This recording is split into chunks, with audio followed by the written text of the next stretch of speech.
Welcome all. My name is Nirali. I am one of the interns for Interfaith Week 2025. Interfaith Week is an annual initiative held in November that aims to strengthen interfaith relations across the UK. Interfaith Week is a special week focusing on deepening understanding, building relationships, and highlighting the positive impact of different faiths and belief communities across the country. As part of the Interfaith Week this year, for the first time, me and other Interfaith Week interns will be hosting a podcast series. The Interfaith Week 2025 podcast series celebrates interfaith voices across the UK and explores the theme for 2025, which is Community, Together We Serve. Each episode will feature a guest discussing the role of interfaith dialogue, service, and community building across the country. For today's episode, I am delighted to welcome Michael.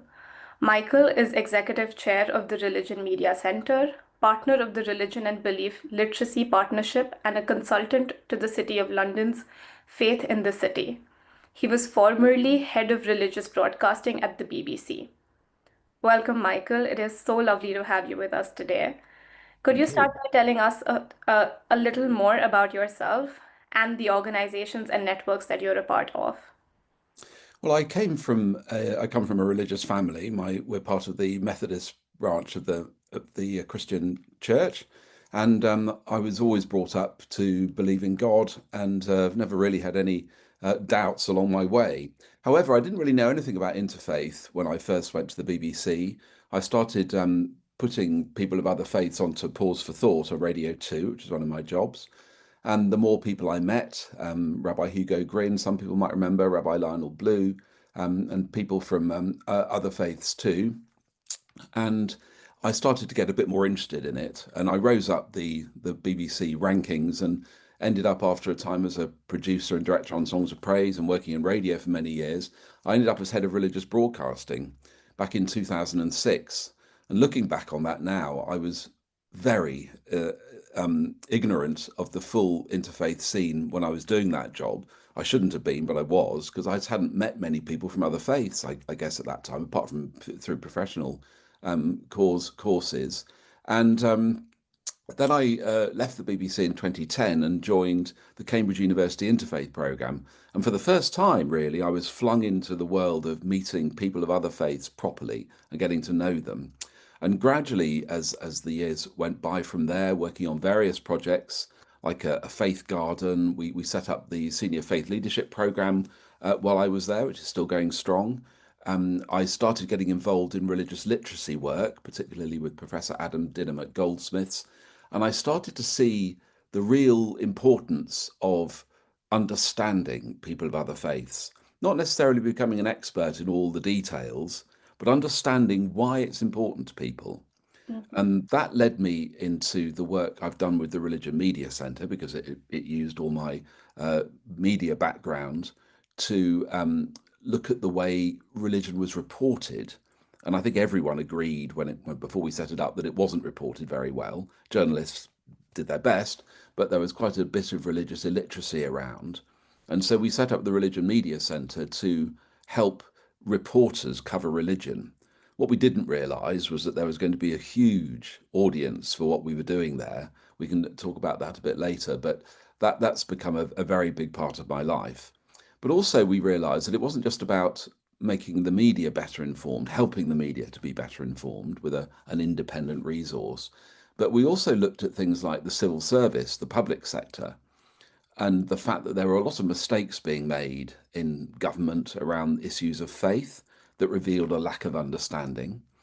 And we also noticed in the private sector too that some of the big companies wanted to incorporate their religious colleagues and employees better into the workplace. So we realised there was a job to do there. So we set up the Religion and Belief Literacy Partnership, which has worked with Marks and Spencers and Tesco's and the Pharmaceutical Council, the House of Commons, and we're currently developing what we're calling a religion and belief literacy standard, which will help all government departments, all the civil service, raise its game in relation to the accommodation of religion in the workplace, but not just providing prayer rooms and faith groups. We're actually wanting good religious literacy to inform the policies and strategies of organizations so that everything they do is religiously literate. That's quite a big ambition. And alongside that, this City of London job came along where we're wanting the City of London to become the most faith friendly and religiously literate business district on earth. And we're hoping to do that partly through establishing a interfaith centre in the heart of the City of London, but Mhm. also working with all the organisations and businesses within the square mile, helping them to become more religiously literate and better at accommodating religion in the workplace, because there's a real paucity of provision within the city. So those two things, particularly the Religion Media Centre, the Religious Literacy Partnership, and now the City of London job on top of that, means that I'm kept very busy. I think it is so interesting as well because you have like a whole range of work that you're doing, and your journey is also very inspiring. I think a lot of people would relate to the fact that it all starts with like ignorance, but then you meet people of different faiths and religions, and you start to learn so much, and you Yeah. feel the need to contribute to it as well. Yeah, Um, it's all about relationships. If Definitely. people if people are friendly with people of other faiths, they actually get to know them. They break bread together, is the phrase. They eat together. They share together. Then immediately scales fall from eyes and prejudice evaporates. Understanding kicks in where there was a toxic vacuum of ignorance. And I think that is, I can't stress how important that is. And you're going to ask me that later about what's the most important thing. The most important thing is that we get on with each other, we understand each other. The leadership program that we run at St George's Windsor with Chris Ravel and the Senior Faith Leadership Program, that is a striking example of why relationships are so important. One of the early cohorts we had, I think it was year two, and we were having our final plenary session when everyone, all the participants, had gathered together. Seven Jews, seven Christians, seven Muslims. We gathered together for three two-night modules. And this was at the end of module three. And we were all sharing what we'd learned from the encounters we'd had. And I remember a kind of quite a grumpy rabbi who hadn't really wanted to be on the program at all was there, and quite a grumpy imam who also hadn't particularly wanted to be on the course, but someone had told him it was a good idea. At the end of it, I just remember him standing up. The imam stood up and said, "Never in all my days did I think I could be friendly with an Orthodox Jewish rabbi." And he stood up, the rabbi stood up, they walked together into the middle of the circle and they embraced. And I thought, my work here is done. I mean, That is it's a small little example. However, in that example is what this is all about. That's what it's all about. Minds changed, attitudes changed, disposition towards people of other faiths has changed, and we can get on and be brothers and sisters. that is a very beautiful story. Thank you for sharing that. Building up on that, I'd like to ask, what does interfaith mean to you, and why do you think it is important to understand these different faiths and beliefs? Well, I think, as I've said, it's we've got to because we're sharing this planet. I think it's a mistake. Some people think, oh, all religions are much the same. Well, there are similarities, and there are areas around which we can convene and agree, but Mhm. there are distinctive differences between the faiths, and it's really important that we recognise that. And what's happened to me as I've done more interfaith work is that I've understood my own faith better and why it matters, which has been a very interesting development.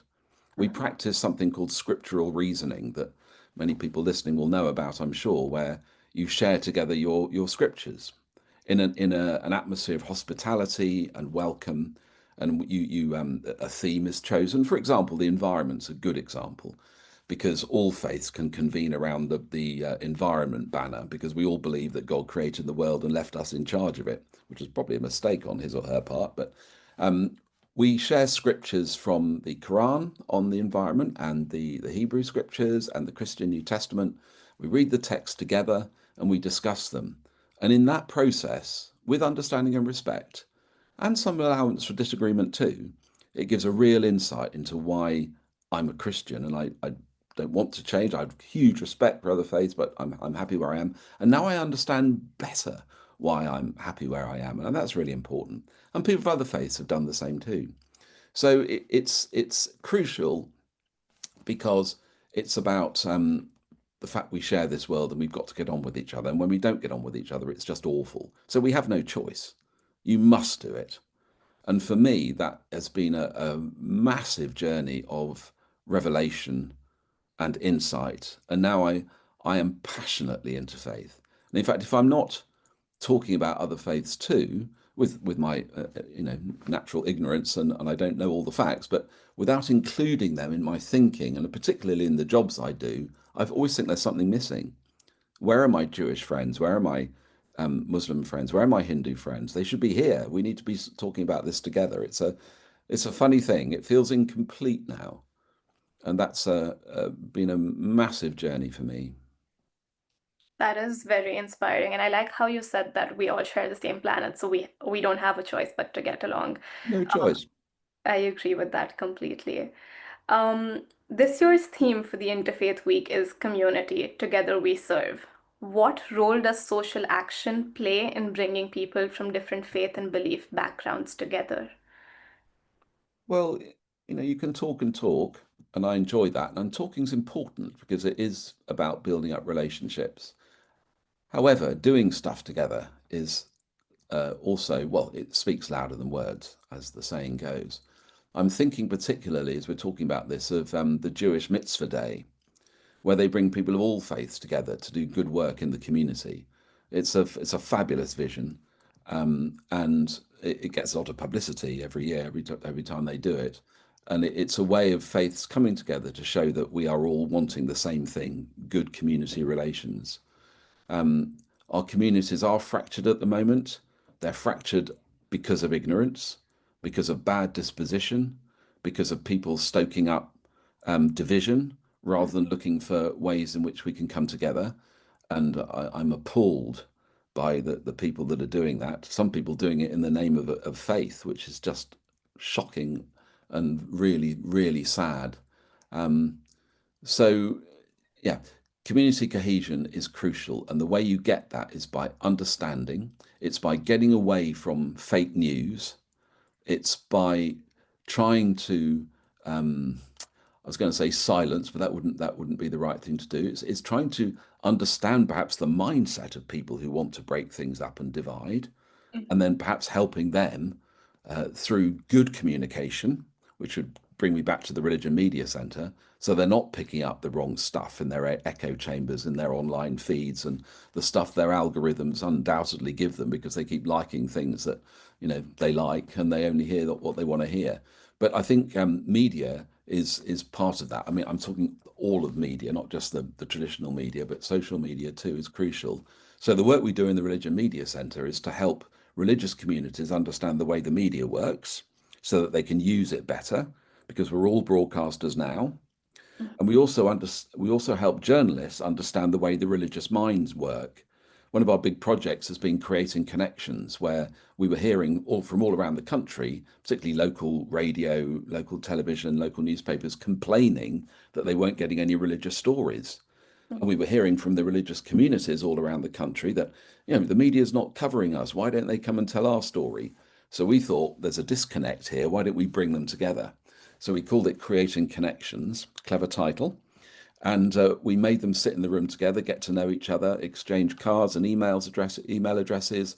And lo and behold, the success rate was like 98% of the religious communities thinking, yes, we now feel better about talking to the media. We understand the media better, and the journalists and the editors and the influencers all saying, yes, we now understand the religious communities better. So that's about communications. One place we went to was Wolverhampton, and after the Southport murders, the country flared up. And one of the top 10 places where violence was expected was Wolverhampton. Actually, what happened was because there were such good relations between the faith groups and the city council, Mhm. violence was averted. And it was through good communication, meeting together, getting to know each other. And Wolverhampton went from one of the top 10 places to have violence to having no violence at all. And that's, I think, a great example of how, when there is understanding and good comms, that problems can be averted. Yeah, I think I completely agree with that. I think good communication um is almost like vital for good interfaith relations, and that would that kind of touches my next question as well, which was about how does effective communication, whether storytelling, journalism, campaigns, how does that shape public's understandings of different faiths and communities and interfaith work? Well, stories are very important, and trusted sources for information are very important. Right. Um, Again, the Religion Media Centre has built up its trust factor over many years because people come to us and they know that we are not selling a line. This influences all the things I do: the Religion and Belief Literacy Partnership, the City of London work. But at the heart of what I do, and at the heart of religious literacy, which underpins everything, is this idea that we don't promote religion, we don't say it's good or bad, we just say it matters, and it matters crucially to the well-being of the human race. And when you understand that it matters and you want to understand it, that's when things can start to become clearer and things can start to sort themselves out. If you're pushing a line, so for instance, the Church of England has tons of press officers and they're great and lovely and do a super job, but any journalist going to them knows that they're going to be sold the Church of England line. It's like, you get sold the Labour Party line or the Tory Party line. But with us, we're not trying to say that, you've got to be religious. In fact, we shy away from it. We don't want to make people religious. That's the last thing, really. What we want to do is make people aware of why religion matters to people. And if you can understand why it matters, then you start to treat it with the kind of respect it deserves. Too much of the time, religion is a liability and it should be an asset. All faiths Mhm. want their faith to encourage people to get on, to love one another, to provide for the poor and the needy, to shy away from violence. I think that's at the heart of all religions is peace, though sometimes it's very well hidden in all the faiths. But that's what we're really after. And to get to that point, you need to go deep and understand. Yeah, I that was very insightful, and I'm sure like a lot of our listeners will take a lot from that. Can you think of any positive changes in how communities and faith communities are being portrayed in the media? Well, I think the Wolverhampton story is quite a good one, and I don't think many people told that story. Hmm. The Religion Media Centre did, but not many people did. Um, I think if you're sitting on a good story in your community, then you should do your best to get the story out there. Christianity, for example, is about good news. That's what evangelism means. Good news. And I think if we're not, as religious communities, telling our good faith stories, then we're selling ourselves short. Now, I know Interfaith Week's got lots of great messages, lots of fantastic things going on. And I would really encourage you to make sure that the stories you're coming across are put out there. There was a time when you had to wait for a journalist to ring you up or come and knock on your door and to get the story. You don't need to wait anymore. There's something called the Fifth Estate now, which is the rise of the parish magazine, which has become very important because lots of the big news organisations, the BBC, NewsQuest, Reach PLC, they've pulled back from reporting local stuff because they can't afford to. They're making cost savings. The BBC's religious programmes on Sunday mornings and all the local radio stations have been cut by two-thirds. There were 39 Sunday morning programmes a year or so ago. There are now 13 covering religion. So what the local groups at the local level, grassroots level, that's where the stories are happening. And we now have, through all the wonderful platforms of social media that can be used for good or ill, but in this case, let's use them for good, we can tell our own stories. There's so many ways of doing that. And we offer training at the Religion Media Centre around how to do that. And we show people that you can actually tell your story without a journalist being there. And you do it through having great pictures, through having snappy Instagram videos or TikTok, whatever it is. And, those are the stories that are going to help change society. But there need to be lots of them to Mm. counter all the nonsense that's out there and all the hatred and the ignorant fake news speak that's there. We need to, you know, override that by a plethora of lovely stories of how faiths can come together and make things work well, like Mitzvah Day. Right. Um, the Bursting the Bubble report shows that only a small percentage of people are involved in interfaith. How do we reach out to people beyond existing enthusiasts and get more people excited about interfaith? Well, it'll be telling people about it, and as I've been saying, using your social media feeds to tell people about it, to get people excited about it. Mhm. Um, by going out and doing it, I think there's no shortcut to putting on fantastic events and showcase events and indeed community enhancing work, to get it noticed, to get it seen by people. And I think it requires a sort of generosity of spirit from people within the faith communities, not to think, this is an opportunity to show everyone how good Christianity is or how good Islam is. It's about, in this particular regard, coming together and doing it together and showing a united front to everyone, saying, you're not going to divide us. We have something way bigger than you. We have a faith in an almighty creator, and together we are so much stronger than anything else on earth. I mean, the stats around people who take religion seriously versus those who don't are astronomically in favor of those people with faith around the world. I think it's the one of the big surveys said that 90% of people come from faith-based communities. So that's huge.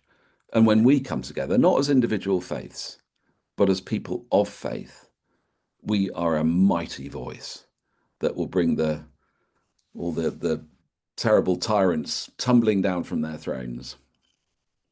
Yeah, well, that is such a beautiful way to like put it. I find that It's really in the Magnificat. it's beautiful. Um, so we are now approaching the end of the podcast, and I have one final question for you, which is if you could share one message with our listeners about Interfaith Week, what would it be?